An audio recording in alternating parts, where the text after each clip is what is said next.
ये खाली आपका सवाल नहीं है, ये तो बहुत से लोगों का सवाल है, और जो आपके साथ हो रहा है ये और भी लोगों के साथ हो रहा है। और जो वकील वाला पॉइंट है इसको मैं थोड़ा एड्रेस करके फिर मीटिंग को कंटिन्यू करते हैं। फिर इसको ना, जितने भी महाराष्ट्र के साथी हैं सबको प्रणाम है। सबसे पहले आप अपना सारा म्यूट कर लीजिए, क्योंकि ये डिस्टरबेंस दूसरे फोन में भी आएगी जिसमें रिकॉर्डिंग चल रही है, तो किसी का भी फोन जो है वो उस पे आवाज पे ना हो, प्लीज इसको म्यूट कर लीजिएगा। दूसरी बात यह है कि जैसे अभी क्या है कि आपने जो बोला है वकील वाला पॉइंट है, उसमें एक हमारे साथ एक समस्या रही है शुरू से लेके अब तक। क्योंकि ये मसला कितना बड़ा है इस बात को नया कोई आदमी नहीं समझ पा रहा, और नया आदमी ना समझने की वजह से वो कई बार इसको लाइटली ले जाता है। मतलब लाइटली इतना ले जाता है कि उनको लगता है खाली आवेदन लगाना ही हमारा काम है, और खाली आवेदन लगाने से ही बैंक पीछे हट जाएगा, या खाली आवेदन से ही सारा कुछ हो जाएगा।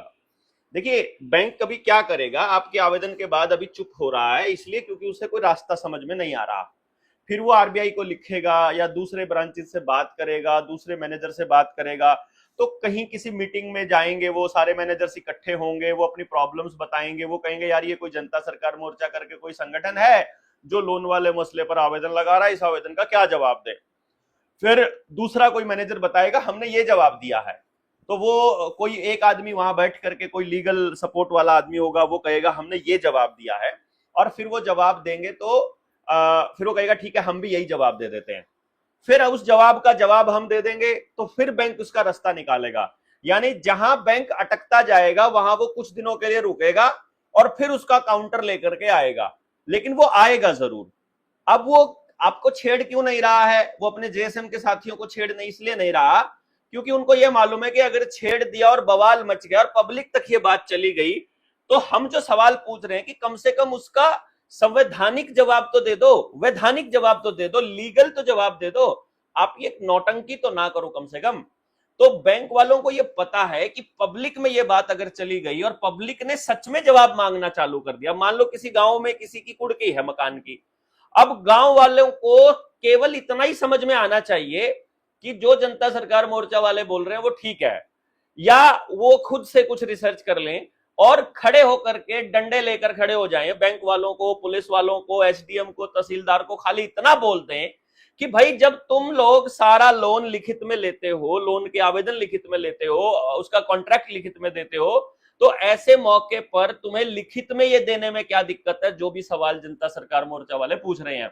अगर गांव ने ये पूछना चालू कर दिया, अभी क्या हो रहा है, जैसे हम लोग पूरे देश के अंदर घूम रहे हैं यात्रा करते हुए और सब लोगों से जुड़ते हुए, और इस तरह से जब हम लड़ रहे हैं तो इसमें पंगा ये हो रहा है कि इस लड़ाई को अब हमारे को तो क्या है, हमारा तो शिक्षा, स्वास्थ्य, न्याय, राजनीति, खेती, धर्म, रोटी बेटी, माटी, जल, जंगल, जमीन, जानवर, खेत, खेड़ा, खाप, हम तो इन सारे मुद्दों पर बात करते हैं जब 3 दिन की यात्रा होती है। लेकिन जो व्यक्ति लोन के मसले पे फंसा हुआ है, मैं जेन्युइनली उसकी प्रॉब्लम को समझता हूं कि उसे सबसे पहले अपना लोन दिखाई देता है, और वो इन सब देश की क्रांति और इन सब पर ज्यादा समय नहीं लगा पाएगा, वो मजबूर है, वो नहीं लगा पाएगा, और मैं अच्छे से समझ रहा हूं इस बात को, मैं कोई उसके प्रति कोई ऐसी बात नहीं है। तो अब उसको वो सब चीजें समझ में नहीं आ रही है, तो हम लोग दूसरे मुद्दों पर बोलने वाले लोगों की खोज में भटक रहे हैं, और लोन वाला बंदा अपने सोल्यूशन के लिए ढूंढ रहा है। तो इसमें फिर हमने कुछ लोगों की सहायता करी, जैसे आपके महाराष्ट्र में भी हुआ, इधर राजस्थान में भी हुआ, कोटा वालों ने किया, इधर बुलंदशहर वालों ने ऐसे ही किया, एक बंदे ने, और इस तरह से बहुत सी जगह पर, इधर जयपुर से हुआ, सिरसा से हुआ, फिर इधर बहादुरगढ़ की साइड से हुआ, सॉरी फरीदाबाद से हुआ। तो ऐसे बहुत से लोग खड़े हो गए जिन्होंने सोचा कि हम इंडिपेंडेंटली लोन के आवेदन लगाना चालू कर देते हैं, और बलारा से पहले हम, मतलब जनता सरकार मोर्चा से पहले हम सोल्यूशन देने की कोशिश करेंगे। वकील के पास जाएंगे, नया वकील को बात समझ में नहीं आएगी, उसकी बात जज भी नहीं सुनेगा। पुराने वकील के पास जाओगे, अगर उसका काम अच्छे से चल रहा है उसको जरूरत नहीं है नए पंगा लेने की, क्योंकि उसका काम ठीक चल रहा है। नामी वकील इसमें घुसेगा ही नहीं, क्योंकि ना तो जजेस को यह चैप्टर पढ़ाया जाता जुडिशरी में, ना ही ये चैप्टर पुलिस वालों को पढ़ाया जाता, ना ही ये चैप्टर बैंकिंग को पढ़ाया जाता, ना ही ये वकीलों को वकालत करते हुए पढ़ाया जाता, ये सेक्शंस ही नहीं पढ़ाए जाते। उसले जैसे क्या होता है, आपका मान लो 10वीं 12वीं में आपका बच्चा पढ़ रहा है या ग्रेजुएशन में पढ़ रहा है, और टीचर बोल दे ये सिलेबस से बाहर की चीज है, इसमें से कोई पेपर में कुछ नहीं आएगा, तो पेपर में कुछ नहीं आएगा तो बंदा पढ़ेगा भी नहीं, पढ़ेगा नहीं तो जानकारी का एबीसी भी नहीं पता। इसलिए हमारे देश में किसी को भी इसके बारे में मालूम नहीं है, और हम लोग इस जागरूकता को आगे लेके चले हुए हैं।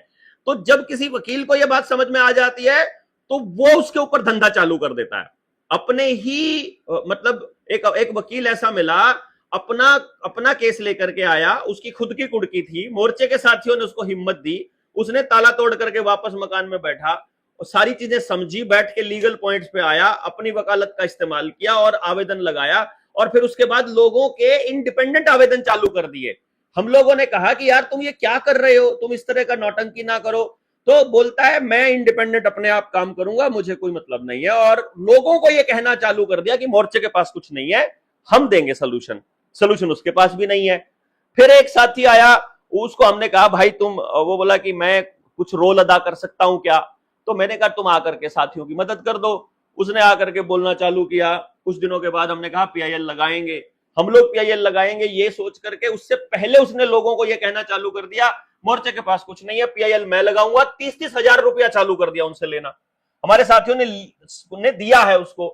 हमने उसको टोका कि यार क्या नौटंकी है ये, एक आवेदन लगाने का 11,000 ले रहा है, एक उसका वहां खड़ा होने का 5,000 ले रहा है। हमने कहा भाई लोग ज्यादा है, तुम 1,000 रुपया भी लोगे तो भी बहुत हो जाएगा, कॉपी पेस्ट ही तो करना है। फिर बोले कि तुम मोर्चे वाले तो तुम आवेदन का इस तरह से ले रहे हो। अरे भाई हम आवेदन लगाने का कोई पैसा नहीं ले रहे हैं, हम सामने वाले को चॉइस दे रहे हैं, जैसे आप लोगों ने भी लगाया होगा, तो हम चॉइस दे रहे हैं कि आप कम से कम इतनी सपोर्ट कर सकते हैं तो कर दीजिए, अदरवाइज हमको पता है कि आप पहले से ही लोन के चक्कर में फंसे हैं, आप नहीं लोन दे पाएंगे, तो किस्तें ही नहीं दे पा रहे हो तो फिर किसी और को देने का कोई मतलब ही नहीं है। जब आपका हाथ थोड़ा सा ढीला हो जाए, जब आप चीजों को समझ, जब आपको मतलब क्लैरिटी हो जाए और जब आप लड़ने के लिए तैयार हो जाए, तब आप हमारी कोई मदद कर देना। मदद भी हमको डायरेक्टली भी नहीं चाहिए, आपके जिले में ही कोई कार्यक्रम हो रहा है तो वहां कर दो आप मदद। तो इसलिए क्या हुआ, उन लोगों ने ये साबित करने की कोशिश की कि भाई देवेंद्र जो है वो इसके बदले में कुछ ले रहा है या ऐसा कुछ कर रहा है, और फिर उनका सारा भांडाफोड़ हो गया। अब सबकी क्लैरिटी हो गई, सबको स्पष्ट हो गया। अब स्पष्टता के बाद एक नए सिरे पर चलने की तैयारी है। तो जो आपका पॉइंट है कि कोई वकील अगर हमको मिल जाए, मैं आपको बता रहा हूं हमने बहुत से वकील तैयार किए हैं, बहुत से वकीलों को हमने समझाया है, और जैसे ही वकील को समझ में आता है कि इतना बड़ा मुद्दा है, सिस्टम को उखाड़ देगा, तो या तो वो डर जाता है, या वो पीछे हट जाता है वैसे ही, या फिर अपना धंधा चालू कर देता है। अब या तो आप में से, हम में से कोई वकालत करके 3 साल बाद लड़े, अब और कोई और निकलेगा नहीं निकलेगा। मैंने अपनी पत्नी को तैयार किया कि तुम वकालत करो, मैंने अपने बेटे को बोला है कि यार तुम ग्रेजुएशन के बाद वकालत करो, फिर मैं भी वकालत अब करने की तैयारी कर रहा हूं कि फ्री में कोई और तो लड़ेगा नहीं। देखो वकील, 2 तरह के वकील हैं। समझे हुए वकील, वो कोई जान नहीं देगा किसी और के लिए, क्योंकि उसको क्रांति नहीं करनी है, उसे वकालत करनी है। और जो पैसे के लिए काम करेगा वकील, मान लो पैसे के लिए आपका आवेदन या आपके केस को रिप्रेजेंट करेगा, तो मुझे अभी तक के एक्सपीरियंस से यह स्पष्ट हो गया है कि बैंक वालों के पास अनलिमिटेड पैसा है वकील को खरीदने के लिए। तो जब आपका केस बिल्कुल जीतने की पोजीशन पर होगा, आपका वकील खुद पीछे हट जाएगा, वो खुद ही आपकी तरफ से सिग्नेचर करवा लेगा। ऐसे 3-4 लोगों के केस में हुआ है। तो पैसे से लड़ने वाला वकील आपका केस को लास्ट तक लेकर नहीं जा सकता, और जिसको पैसा नहीं चाहिए वो आपके लिए जान क्यों दे। फिर तो क्रांतिकारियों में से ही वकील हमको छांटने पड़ेंगे। तो आप जितने भी लोग हैं मोर्चे के, जो लोग भी इसमें, सचिन का नंबर सभी के पास है, सचिन से कांटेक्ट कर लेना। हम लोग सब लोग दाखिला ले रहे हैं, एक कॉलेज है उसमें, इकट्ठे ही पेपर में एग्जाम दे देंगे और किसी वकील के साथ इस चीज को समझने के लिए बैठेंगे कि वकालत कैसे करनी होती है, और प्रैक्टिस करेंगे। और एक और बात है, यदि हम किसी वकील के पास प्रैक्टिस करने लग जाएं और हमें कुछ टर्मिनोलॉजी का पता चल जाए, अपना ड्राफ्ट तैयार पड़ा है एकदम से पीआईएल वाला, और उसके बाद फिर हम अपना केस खुद भी लड़ सकते हैं। देखो सबसे बेस्ट रहेगा केस को खुद लड़ना, और खुद लड़ने के लिए समझ का होना बड़ा जरूरी है, और समझ के लिए चर्चा का होना जरूरी है, चर्चा के लिए समय चाहिए। ये चीज मैं आप लोगों को कह रहा हूं, इसलिए एक एक आदमी को मजबूती देने के लिए हम लोग प्रयास कर रहे हैं। किसी और के भरोसे बैठोगे तो मैं सच कह रहा हूं, आप जीती हुई बाजी हार जाएंगे। ये लड़ाई एक एक आदमी को अपने लेवल पर लड़नी पड़ेगी।